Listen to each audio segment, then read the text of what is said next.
Assalamualaikum warahmatullahi wabarakatuh. Kembali berjumpa di Doa Bangsa TV, channelnya edukasi. Para siswa sekalian, kembali saya lanjutkan untuk menjelaskan tentang pelajaran pekerjaan dasar teknologi otomotif untuk jurusan TBSM. Di mana yang kita jelaskan kali ini yakni tentang bab 2, mengklasifikasi jenis power tool. Untuk lebih jelasnya, kalian simak dan perhatikan video pembelajaran berikut ini. Nah, para siswa sekalian, yang pertama kemarin kita membahas tentang mesin bor. Maka untuk penggunaan mesin bor ini, bahwa secara prinsip nanti bahwa penggunaan daripada alat ini harus memenuhi daripada standar minimal atau operasional standar minimal atau SOP yang harus dilakukan, di mana nanti ada 3 langkah kerja yang nanti pada waktu penggunaan mesin bor ini. Yang pertama adalah bagaimana langkah pemasangan benda kerja. Yang kedua, langkah pemasangan mata bor. Yang ketiga adalah langkah pengeboran dari benda kerja itu sendiri atau proses pekerjaannya. Nah, maka hal yang harus diperhatikan sebelum nanti melakukan pelaksanaan pekerjaan pada mesin bor, maka yang pertama ini adalah kelengkapan daripada mesin bor. Jadi sebelum kita bekerja, maka siapkan dulu kelengkapan daripada mesin bor. Yang kedua, mempersiapkan pelumasan atau pendingin yang akan digunakan, atau kemarin pada episode pertama saya sebutkan dengan coolant ya, atau air pendingin. Kemudian mengetahui jenis bahan yang nanti akan dibor. Apa jenis bahannya? Apakah nanti besi cor, cast iron, atau baja, atau plat dan lain sebagainya yang terbuat, apakah itu kuningan, atau misalkan nanti ada aluminium dan lain sebagainya. Karena nanti ini akan menentukan putaran daripada mata bor yang nanti akan digunakan. Kemudian ukuran mata bor sesuai dengan gambar kerja yang nanti dibaca kemudian nanti dikerjakan, sehingga lubang yang dibuat ini sesuai dengan yang diharapkan dari si pembuat dari benda kerja itu sendiri. Kemudian bagaimana menentukan kecepatan putaran mesin bor ya, serta mempersiapkan alat keamanan kerja yang akan digunakan pada waktu nanti melakukan pengeboran. Nah, untuk langkah pemasangan benda kerja, kita lihat di sini bahwa pada saat pemasangan benda kerja, tentunya benda kerja ini tidak selamanya bentuknya segi 4 ya, tetapi ada berbagai bentuk. Ya, ada yang nantinya sifatnya tipis, ada yang tebal, kemudian juga ada yang bulat. Maka penggunaan atau pemasangan benda kerja ini disesuaikan dengan benda kerja pada ragum atau catoknya. Kalau bentuknya seperti ini ya, benda kerjanya tebal, besar, maka nanti kita gunakan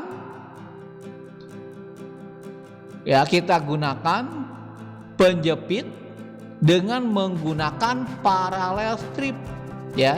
2 buah alat yang dibuat menjadi ukurannya sama, dari mulai besarnya bentuknya, kemudian digunakan sebagai landasan untuk benda kerja supaya nanti dudukannya rata pada ragum atau catok mesin. Kemudian ini adalah rahang tetap, ini adalah rahang jalannya. Maka dibuat nanti paralel ini di bawah di ujung ya, untuk menstabilkan daripada pencekaman atau penjepitan benda kerja. Kemudian ketika menggunakan 1 buah paralel ya, atau alas yang digunakan nanti untuk membantu meningkatkan daripada tekanan benda kerja, maka sebelum nanti dijepit, maka sebelum dikeraskan ini dipastikan dulu dengan cara dipukul secara merata benda kerja supaya nanti tidak bergerak lagi. Kalau sudah pas baru dikencangkan handle-nya.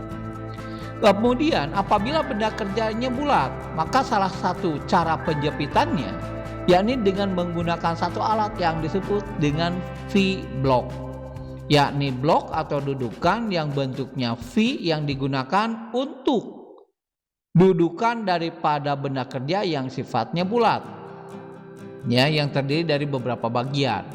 Ini V-block biasanya terdiri daripada 3, ya, bagiannya. Ini V-blocknya, ini ada strip block, ya, tingkatan-tingkatan daripada blok yang nanti satu paket. Kemudian nanti di sini ada baut sebagai pengikat. Kemudian ada pengikatnya klem, ya. Yang satu nanti ke benda kerja, yang satu pada nanti strip blocknya. Kemudian ini T-slot, yakni untuk memasukkan baut T, ya, untuk mengencangkan daripada strip klemnya. Kemudian apabila sifatnya plat, maka nanti menggunakan paralel yang di ujung seperti tadi, ya. Kemudian diratakan, baru kemudian dikeraskan penjepitannya.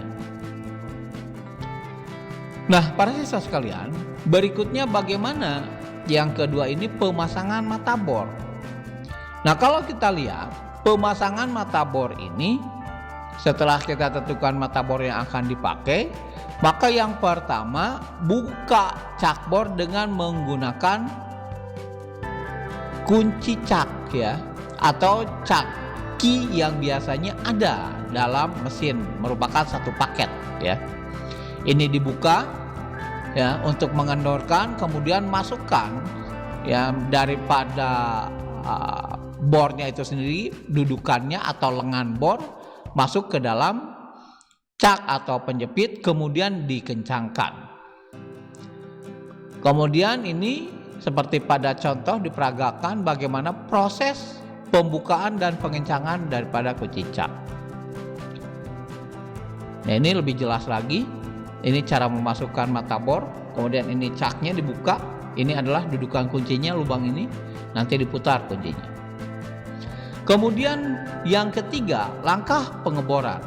Setelah tadi benda kerja dijepit sesuai dengan bentuk benda kerjanya, kemudian mata bor sudah dipasang, maka lakukan langkah pengeboran benda kerja. Setelah terlebih dahulu kecepatan putaran daripada bor ditentukan dan disetel pada mesin bornya. Nah, maka pengeboran benda kerja ini dilakukan setelah penjepitan benda kerja ini disesuaikan dan dikencangkan. Di mana nanti sebelum ini dilakukan pengeboran, diberikan tanda dan diberikan penitik untuk masuknya mata bor supaya tidak meleset dari lubang yang diharapkan dibuat. Maka digunakan adalah dengan center pan, ya. Barulah kemudian setelah itu nyalakan mesinnya, kemudian baru putar handle pada mesin bor secara perlahan, kemudian dekatkan, baru dilaksanakan pengeboran dengan menekan secara perlahan daripada handle yang ada pada mesin bor. Nah, para siswa sekalian, bagaimana sekarang penggunaan daripada mesin gerinda? Ada 5 langkah kerja dalam penggunaan mesin gerinda ini. Yang pertama, bagaimana mencekam atau menjepit benda kerja, di mana nanti kalau menjepit atau mencekam benda kerja ini, biasanya kalau pada mesin gerinda yang besar, maka pencekaman atau pemegangan benda kerja dilakukan dengan menggunakan sistem magnet, ya. Nah, ini seperti pada kalian lihat pada gambar. Ini adalah benda kerja, ini adalah meja magnet, ya, yang bisa dimatikan dan dihidupkan, sehingga ketika dihidupkan maka dia akan menarik benda kerja sehingga benda kerja ini tidak bergerak, ya. Kemudian ini meja kerja bisa bergerak secara vertikal maupun horizontal. Kemudian ini grinding wheel atau batu gerindanya yang bergerak nanti turun naik. Ini putarannya nanti ke kanan. Ini adalah bentuk pendingin, ya, saluran pendingin. Ini adalah meja. Yang kedua, pemilihan batu gerinda. Nah, jenis-jenis batu gerinda seperti yang dikatakan tadi ini mempunyai banyak jenisnya, ya. Di mana nanti pemilihan batu gerinda yang biasanya akan digunakan ini disesuaikan dengan benda kerja yang akan dikerjakan. Contoh, di sini batu gerinda yang terbuat dari bahan aluminium oksid. Biasanya batu gerinda jenis ini digunakan untuk benda kerja yang memiliki kekuatan tarik yang tinggi. Contoh bahannya adalah baja karbon, besi tempa, tungsten, baja campuran, dan lain-lain. Sementara bentuk daripada batu gerinda seperti pada gambar ini berbagai macam jenisnya. Dari mulai yang tebal, tipis, begitupun warnanya, ada yang hitam, kemudian ada yang pink, dan lain sebagainya. Yang ketiga, pemasangan batu gerinda. Kalau dalam pemasangan batu gerinda, ini yang pertama ini adalah buka dulu kunci depannya, ya. Maka pemasangan batu gerinda ini merupakan salah satu langkah yang akan mengakibatkan kecelakaan apabila pemasangan atau pembukaan batu gerinda ini dilakukan secara salah atau sembrono, ya. Nah, sebelum dan setelah digunakan atau dipasang, maka periksa terlebih dahulu batu yang digunakan, ya, apakah ada retakan atau tidak. Karena ketika nanti ada retakan, maka yang bahaya ini adalah adanya pecahan batu ketika sudah berputar, ya. Dan ini yang nanti yang harus paling diutamakan setelah batu gerinda ini terpasang dengan baik dan benar menggunakan kuncinya. Kemudian pengaturan mesin gerinda. Kalau pengaturan mesin gerinda, maka yang pertama adalah pengaturan jarak pergeseran pemakanan setiap langkahnya, di mana untuk menentukan pemakanan setiap langkahnya atau pergeseran ini ditentukan berdasarkan ketebalan daripada batu gerinda.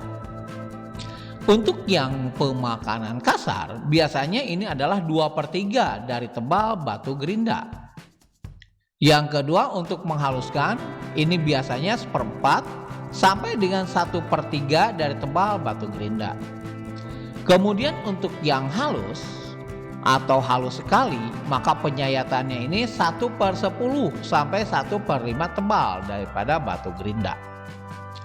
Nah, ketebalan penyayatan bisa dilakukan dengan cara menurunkan batu dengan menggerakkan handle.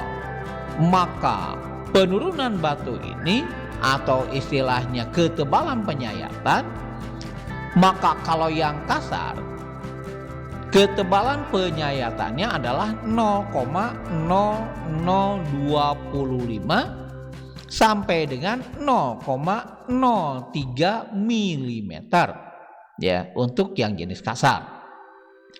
Kemudian untuk yang halus, maka nanti berkisar antara 0,002 sampai dengan 0,005 mm atau sifatnya nanti finishing. Nah, pelaksanaan penggerindaan, maka untuk yang pertama untuk permukaan yang rata dan halus, ya. Contohnya mesin gerinda ini adalah benda kerjanya yang pertama adalah dijepit atau diikat pada mesin, ya, pada mesin meja dengan yang dikatakan tadi adalah sistem magnet, ya. Di mana nanti meja ini nanti magnetnya bisa dinyalakan dan dimatikan. Dinyalakan ketika nanti fungsinya untuk menjepit, dimatikan nanti ketika sudah selesai pengerjaannya. Nah, yang kedua, batu gerinda ini dipasang dengan poros yang letaknya horizontal, di mana penyayatannya sebesar 1/1000 sampai dengan 5/100 mm. Untuk pekerjaan benda kerja yang bulat, kita lihat maka penjepitannya ini tidak menggunakan meja kerja tetapi dengan menggunakan cak dan senter, dengan menggunakan pembawa pada kepala meja. Ini kepala mejanya, ini pembawanya, ini adalah senternya, sehingga nanti dari pusat senter yang kiri dan kanan ini itu didudukan pada senter, kemudian dijepit oleh pembawa, kemudian dimasukkan pembawanya, kemudian caknya ini mejanya berputar. Maka benda kerja yang bulat ini berputar dan batu gerindanya pun berputar. Ini untuk yang diameter atau bulat. Sementara untuk benda kerja bulat atau bertingkat seperti pada gambar, ini meja kerjanya, ini senternya, ini senter, ini pembawa. Maka ini yang berputar nanti, membawa benda kerja berputar dan kemudian disayat oleh batu gerinda. Demikian para siswa sekalian untuk video pembelajaran kali ini. Silakan kalian tunggu dan simak video pembelajaran berikutnya. Terima kasih. Billahi taufiq wal hidayah. Wassalamualaikum warahmatullahi wabarakatuh.